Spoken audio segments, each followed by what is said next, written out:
Pendant que la COP28 se poursuit, les marchés et les crédits du carbone sont sous le feu des critiques en raison des allégations sur le greenwashing des entreprises. Les gouvernements se disent prêts à faire un pas décisif pour un marché mondial du carbone tant attendu et régi par l'ONU. Mustapha Raouji, PDG Rabobank RDC, nous fait l'état des lieux sur la finance et climat dans le continent africain. Il est au micro de notre envoyé spécial, Khadija Irsan. Je pense que c'est assez bien connu que le continent ne draine pas assez de financement par rapport au potentiel qui existe sur toute l'étendue des projets liés à la décarbonation.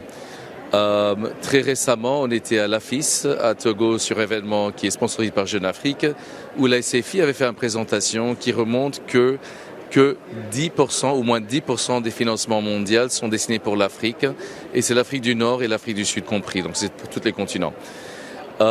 Donc je pense que c'est assez clair que le monde avance et que l'Afrique doit absolument se rattraper et refermer le gap qui se crée avec le monde entier sur le topic de financement des climats. Tout à fait. Ouais. Mais est-ce qu'il s'agit selon vous d'un manque de capitaux ou le fait que les capitaux ont du mal à venir en Afrique ? En fait, je pense que c'est un peu le deux. En fait, d'une part, c'est que les gouvernements africains devaient rattraper le framework législatif qui ont été exécutés dans d'autres pays bien avant, il y a déjà une dizaine d'années. Donc les pays occidentaux sont devenus du coup beaucoup plus matures et les trading et l'investissement ont eu lieu. Je pense qu'une partie, la législation et les regulatory frameworks devaient être mis en place, ce qui se fait actuellement.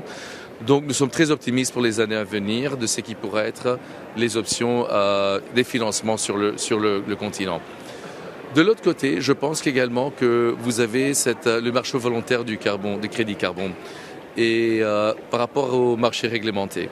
Et donc la différence et distinction en termes de prix de ce qui est crée des incitations qui sont un peu moins fortes que ce qui existe dans l'Occident. Donc c'est toutes les questions que nous sommes en train de regarder aujourd'hui, de fermer le gap pour pouvoir créer de l'Afrique une vraie endroit d'investissement pour le financement des climats. Et l'Afrique reste globalement incontournable quand vous regardez les actifs of nature-based solutions et biodiversité.